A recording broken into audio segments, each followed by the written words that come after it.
un match héroïque des Marocains, comme ils nous l'ont montré lors de leur dernière prestation. C'était des questions qu'on se posait avant la rencontre, en se disant, bon, ce Maroc-là a fait l'exploit contre l'Espagne, mais à quel prix, puisqu'ils ont perdu des joueurs importants.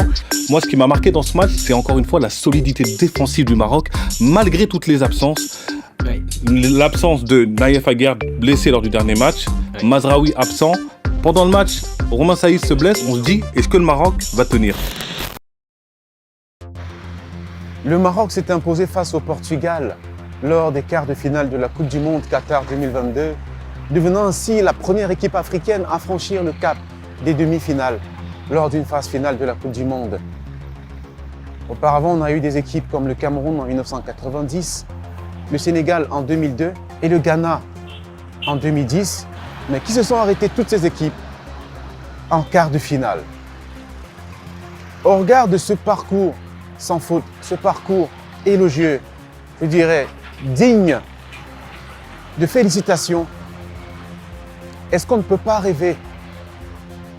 Est-ce qu'on ne peut pas dire que le Maroc est en bonne voie pour remporter cette Coupe du Monde Qatar 2022? On en parle dans cette vidéo. Ne bouge pas.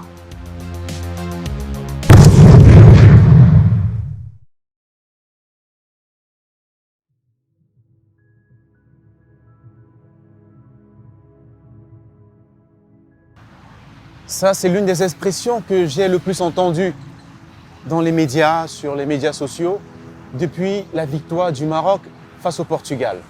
Parce que pour la première fois de l'histoire, une équipe africaine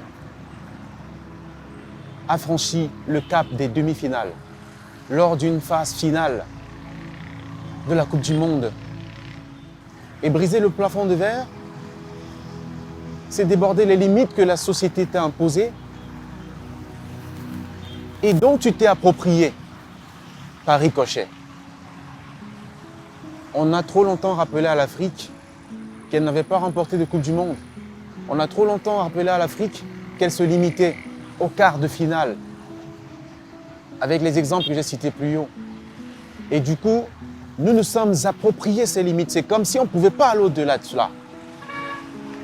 On a vu en 2010 avec le Ghana face à l'Uruguay, alors que le Ghana était à 2 doigts de passer le cap des quarts de finale. Quand Suarez a commis la faute et que le pénalty était confié à Samoa, il n'y a pas cru. Il n'y a pas cru parce qu'il ne voyait pas une équipe africaine en demi-finale d'une phase finale de la Coupe du Monde. C'est ce qui a fait la différence avec le Maroc. Moi-même, j'ai regardé le match. J'ai regardé le match avec... je ne vous cache pas que j'ai eu des palpitations cardiaques quand je regardais le match. Parce que je voulais à tout prix justement que ce plafond de verre soit brisé. Vous savez, ce n'est pas ce que les gens pensent de toi qui te définit. Ce qui te définit, c'est ce que toi-même tu penses de toi. Si on ne fait pas attention, on est très vite contrôlé par ce que les gens disent de nous. Si on ne fait pas attention, on est très vite contrôlé par notre héritage ancestral. Si on ne fait pas attention, on est très vite contrôlé par nos origines modestes. Parce que ce sont nos origines modestes. C'est notre système de croyance qui contrôle nos résultats. Et donc, comment avoir des résultats différents? Comment avoir des résultats différents? Comment changer ces résultats? C'est changer son système de croyance. C'est changer la manière dont on se voit soi-même, la perception de soi. C'est changer ce que notre nom, notre identité évoque dans notre propre esprit. En ce qui concerne l'Afrique, qui dit Coupe du Monde dit 0 but marqué. Qui dit Coupe du Monde dit quart de finale. Et c'est tout. C'est là qu'on s'arrête. Il faut changer son état d'esprit pour changer ses résultats. Et ça, on l'a vu avec le Maroc. On l'a vu avec le Maroc, qui y a cru jusqu'au bout de ses forces. C'est vrai que vous allez me dire, ça ne suffit pas de croire. Mais je vous réponds que votre système de croyance change votre stratégie. Notre plan d'action dépend de la vision que nous avons. Ta vision, c'est ce que tu veux devenir. Tu ne peux pas faire des études en management. Tu ne peux pas lire des livres sur le management si tu ne t'es jamais vu à la tête d'une multinationale, si tu ne t'es jamais vu à la tête d'une grande organisation. C'est ta vision qui détermine tes actions. Le Maroc s'est vu assez loin dans cette compétition. Et du coup, le coach a mis en place une stratégie, certes défensive, mais qui a tendance à marcher. Ta vision détermine ton plan d'action. Ta vision, comment tu te vois, détermine les actions que tu mets en place aujourd'hui pour pouvoir réaliser cette vision. C'est vrai que sur le plan mondial, le Maroc est une petite équipe de football sur le plan mondial, en jugé par le classement, mais qui rêve grand. Si le Maroc s'était fié au passé très peu glorieux de l'Afrique dans le monde du football, si le Maroc s'était fié à ses ancêtres, Cameroun, Sénégal, Ghana, le Maroc serait tombé face au géant Portugal. Le Maroc aurait assumé son statut de outsider. Mais le Maroc a dit non. Comprenez une chose, c'est que pour avoir des résultats différents dans la vie, il faut changer son système de croyance, son système de pensée, comme je disais. Parce que ta manière de penser détermine ta manière d'agir. Je répète, ta manière de penser détermine ta manière d'agir. Et c'est le plus difficile à faire lorsqu'on veut passer un autre cap, un nouveau cap dans sa vie. C'est changer sa manière de penser. C'est changer de paradigme. Pourquoi? Parce que les habitudes ont la peau dure. Les habitudes ont la peau dure. Le plus difficile dans le changement, c'est changer son système de pensée, changer son système de croyance. C'est changer son état d'esprit. Parce qu'une fois que l'état d'esprit est changé, les actions suivent.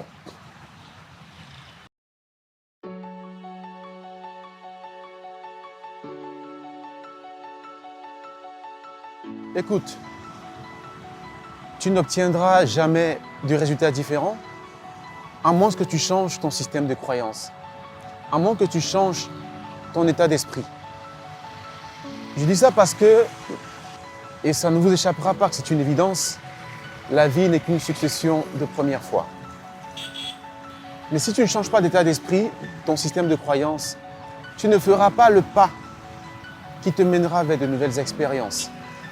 Parce que tu ne peux pas avoir ce que tu n'as jamais eu, à moins que tu fasses ce que tu n'as jamais fait. Seule l'envie, seule la volonté de faire de nouvelles choses, de changer d'air, de changer le cours de ta vie, t'amènera à faire le pas vers un nouveau cap. Parce que la vie n'est qu'une succession de premières fois. Il t'arrivera d'être face aux défis que tu n'as jamais relevés. Il t'arrivera d'être face aux challenges que tu n'auras pas imaginé auparavant. Mais mets-toi en tête que la vie n'est qu'une succession de premières fois. Et que passer cette première fois, cette chose, cet inconnu que tu appréhendais tant, deviendra une expérience. Et même si cela se soldait par un échec, Nelson Mandela disait « Dans la vie, on ne perd jamais. Soit on gagne, soit on apprend. » Et à toi, Maroc, maintenant que tu as franchi le cap des demi-finales, je peux te dire que tu peux remporter cette Coupe du Monde 2022 au Qatar pour faire plaisir non seulement au Maroc, mais aussi à l'Afrique et au monde arabe. Parce qu'il ne faut pas se mentir, quand même, cette proximité culturelle. N'est-ce pas? Je peux te garantir, Maroc, que tu peux remporter cette Coupe du Monde. Continue d'appliquer ce que tu as fait pendant les précédentes rencontres. Continue d'appliquer la recette qui t'a permis de battre la Belgique. Souviens-toi que tu as battu l'Espagne. Souviens-toi, Maroc, que tu as battu le Portugal. Qui l'eût cru? Maroc, Souviens-toi que tu as battu les géants de ce monde. Je vais conclure avec cette citation fort à propos de la poétesse Maya Angelou. Il m'est bon de me rappeler combien de montagnes j'ai escaladées au cours de ma vie et combien de rivières j'ai enjambées. Je suis prête pour les défis à venir. Je suis forgée par ce savoir. En conclusion, rappelle-toi ton succès d'antan. Rappelle-toi tes exploits d'antan. Rappelle-toi tes challenges et les défis que tu as relevés. Et rappelle-toi que si tu as pu le faire face au Portugal, si tu as pu le faire face à l'Espagne, si tu as pu le faire face à la Belgique, tu peux aussi le faire face à la France. Ne te laisse pas écraser par le poids de l'enjeu. Joue sans pression, mais concentré sur l'objectif, sur cette vision et sur la joie que tu vas créer partout en Afrique et dans le monde arabe quand tu vas soulever ce trophée de la Coupe du Monde. Souviens-toi que tu peux aussi le faire à la finale de cette Coupe du Monde Qatar 2022.